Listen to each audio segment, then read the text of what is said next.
Hi everyone, my name is Anna, and today I want to talk about the Mean Girls musical movie. Now, this musical is an adaptation, and it attempts to reimagine the narrative and the characters for a new audience. But does it actually capture the essence of the original story, or does it crumble under the weight of its own expectations? Let's analyze where it falls short and where it succeeds. My name is Regina George. In many ways, this iteration of Mean Girls is trying to correct the sins of its past. So let's start with Cady Heron.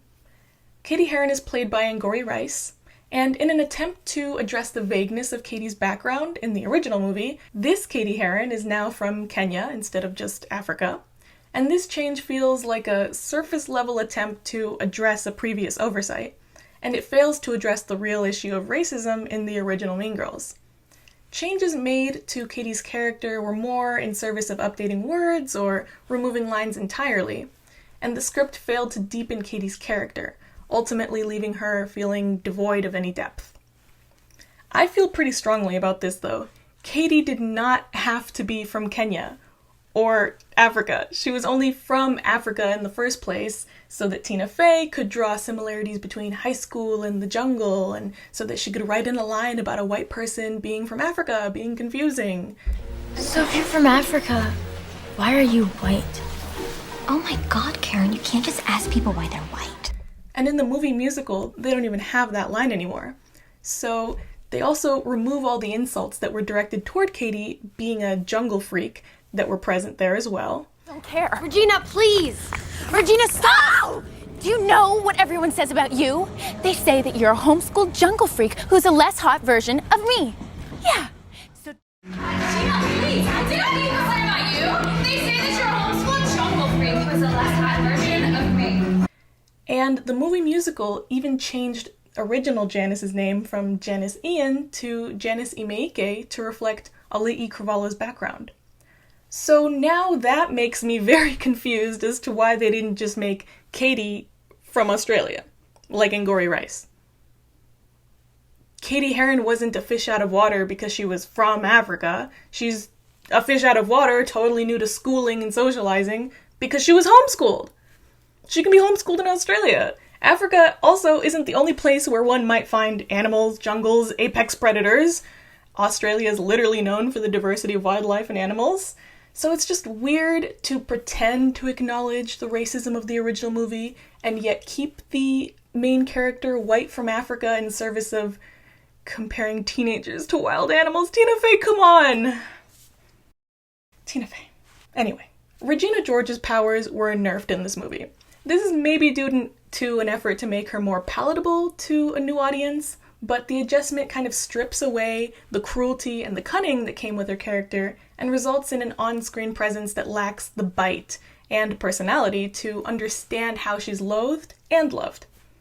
Renee Rapp does a great job making a version of Regina George that feels like her own, and her singing World Burn and Someone Gets Hurt were genuine highlights of the musical. I looked up a few of her stage performances in this role, and it's so different. And likely because it has to be, but it made me appreciate her acting ability on screen versus on stage.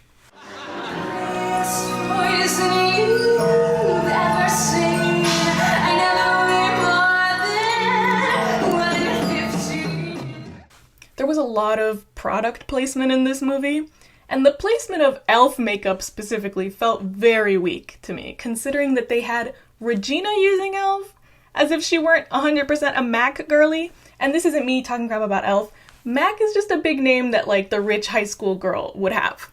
It's also such a well-known luxury makeup brand that a high schooler who makes what they own their personality would definitely choose it over e.l.f. And also, the clothes worn by the plastics felt out of sync with their characters. It felt very much like the pieces were super trendy and just obviously fast fashion pieces. And if you compare to the original movie outfits, I see more diversity of like layering and less statement pieces like the corset mesh marble top in the musical movie. They also kept putting Regina in these cargo pants that looked exactly like plastic see-through pants from Forever 21 that I've seen. And I strongly dislike this zebra print blazer that they put her in at one point. It feels more like that understated look from when she's introducing herself where she's in all black, That feels more like what I'd expect out of a modern-day Regina. Many of the pieces worn in this movie look like they're made of 100% plastic. Karen Smith becomes Karen Shetty in this musical movie, and she's portrayed more as a caricature of her former self with an exaggerated emphasis on her naivete and more of a slapstick humor than the rest of the movie, in my opinion. Avantika in this role stays very close to the stage portrayal of Karen. If I could change the world, I'd make us have world peace and also Halloween. And she even goes with the super high-pitched voice. Now, I didn't really love the high-pitched voice choice. I actually liked her natural singing voice much better, and for the song Sexy too, it just sounded much better when she was singing in her own voice. And it was a good song for the character. Now, the musical adaptation really lets down Gretchen Wieners in a big way. B.B. Wood receives one song that kind of just ignores a lot of the conflict she's feeling internally, and it feels like she just had less of a role entirely in this movie than she did before. I even looked up the original musical What's Wrong With Me song, and it just feels like it's still missing something. I wish she had been given a song about stabbing Caesar. That's not what Rome is about. We should totally just stab Caesar! Damian and Janice, portrayed by Jaquel Spivey and Auli'i Cravahlo, respectively, they're kind of sidelined by a narrative that only superficially addresses the mean is easier than nice theme. And I wish their songs and their portions of screen time focused more on who they are and how they became close with Cady. Jaquel and Auli'i both of them look like they're having a lot of fun in their roles and that they're both incredible singers. I just wish they had more to work with. But there were some details that I loved, like Jaquel singing the iCarly theme song in French, or Auli'i having chipped nail polish most of the time when we saw her hands on screen. That feels very authentic. I did not understand what she meant about her embroidery, though, when she said that her drawings are facts and the threads are feelings. A generous interpretation of that would be that she's like letting the spirit move her when she's embroidering over her drawings and going more by how she feels, not really by how it's drawn, and that the expression in her artistic expression is the embroidery more than the drawing. And that would make sense to me. But what doesn't make sense is the inclusion of a line specifically referencing facts versus feelings from a character that's been firmly established as like an anti-Ben Shapiro type that doesn't actually touch on the meaning of the phrase facts don't care about your feelings and is more of a throwaway line about art and feelings.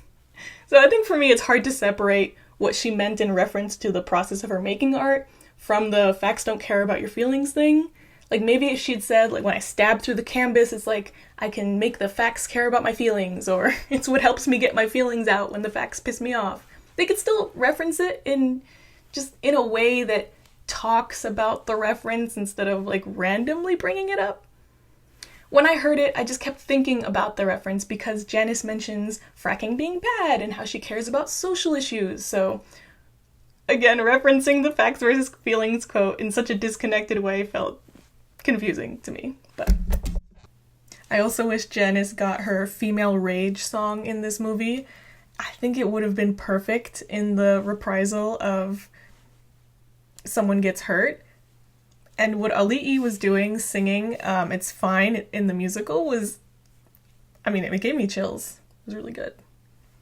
I wanted to hear more of that. I wanted to know more about like that anger that was coming up. That's something I felt was missing, and it was also missing from I'd Rather Be Me. I wish that song had been replaced with something about how angry she was and why she wanted to do something like go out of her way to sabotage someone and take up so much of her own time and effort on somebody else's life. I also wish we got to see more of Damian and his boyfriend or his date to the spring fling, and Janice and her date too. I know that we saw Janice's date throughout, but we never learn her name or really like more about how she feels about her. She doesn't talk to Cady about her. It's kind of still very much a background thing. But I do enjoy that in this movie, as many have noted, she is a lesbian now instead of a reversal of, look, she was never a lesbian, she's actually straight from the original. I think the changes made to Coach Carr and Miss Norbury's characters actually work against the narrative. Their inclusion in the burn book made sense in the original because Coach Carr was having an affair with 2 students, and then Miss Norbury pissed off Cady, so she gets written about. Without Coach Carr being a predator, Miss Norbury becomes the first and only teacher in the burn book, so it feels more of a stretch to me that she would be written about at all if no other teachers had been in the burn book before.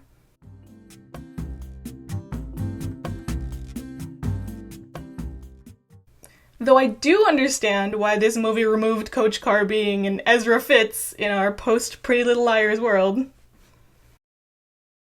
Honestly, Aaron Samuels, to me, lacks the charm and screen time of the original, and it results in a relationship that just feels hollow and underdeveloped. Really, with both Cady and Regina, there's just so little of those moments of connection in this musical, and even the big Halloween party scene removed some pivotal character development in favor of an, albeit awesome, song.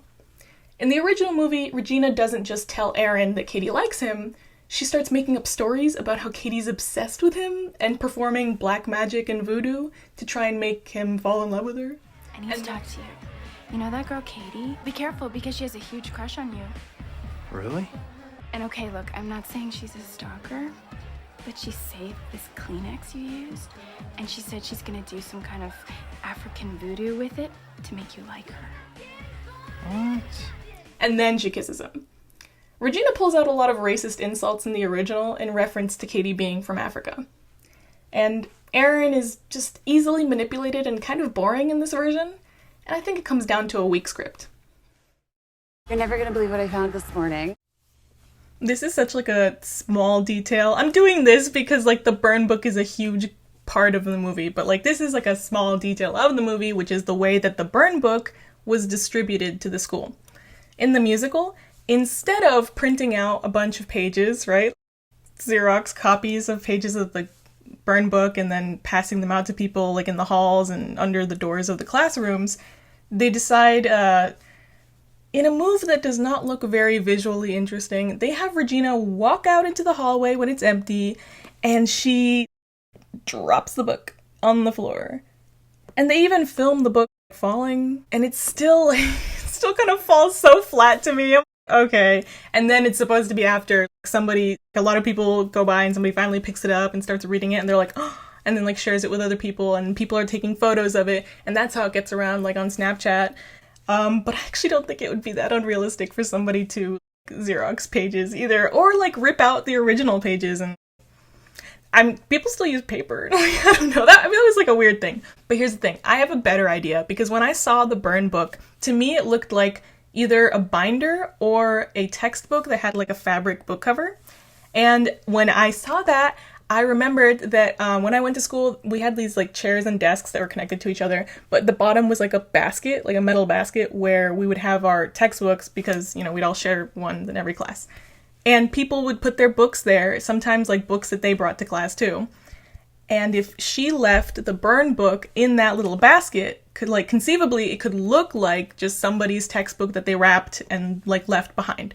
And somebody would grab it eventually, right? They would see it and realize it wasn't a textbook. It would have been a more natural move.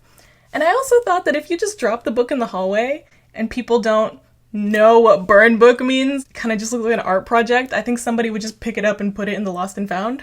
I don't know, I just feel like they could have tried a little harder to make the scene of the passing out the burn book a little better, but they did have the song that I Want to Watch the World Burn, and they had the whole people texting each other and fighting each other, Meat coming through. This map shows the school's central nervous system, the cafeteria. You got your cool Asians, burnouts, jocks, the greatest people you will ever meet, and the worst. So, in the original movie, Janice is describing the cliques that sit together at lunch, and that's how we're introduced to the way the school is divided, right? Like how each friend group is divided. But they specifically call them cliques in the original movie. In the musical, the only time I heard them mention cliques was when Regina George stood up and said, I don't think the school has a clique problem, and I think that not all of us need to be here, right? And she's saying this because she said that in the movie, but in the movie, it's because in the gym session, they introduce it with, cliques being toxic, right? Meanwhile, in the musical, after she says that, Miss Norbury kind of just moves on. She's like, how many of you said something, bad about a friend, right? And in the movie, she says, how many of you have ever felt personally victimized by Regina George? So I think that one of the reasons they removed that line is because they also removed a lot of the bite of Regina's character and her lines. She wasn't even that mean. So I think that they could have gone a step further if they wanted to make this character not be as outwardly as offensive as she was in the first movie, right? Like, she's not making those, like, racist, homophobic remarks. But maybe she is, like the other part of her character, outwardly she's incredibly kind, and then she's mean behind your back, right? And they could have shown that, and more instances of that instead. Because instead it kind of felt like she's supposed to be mean to other people, and she is, kind of, and, like, people love her still, and then they don't love her because she fell at the spring fling. I feel like, yeah, people would laugh at that, but I don't know that people would hate her after that.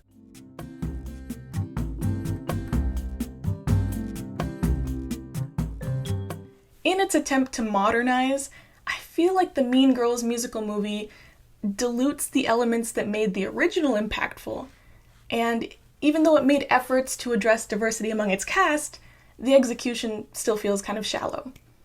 This version just lacks the wit and the cultural resonance of its predecessor.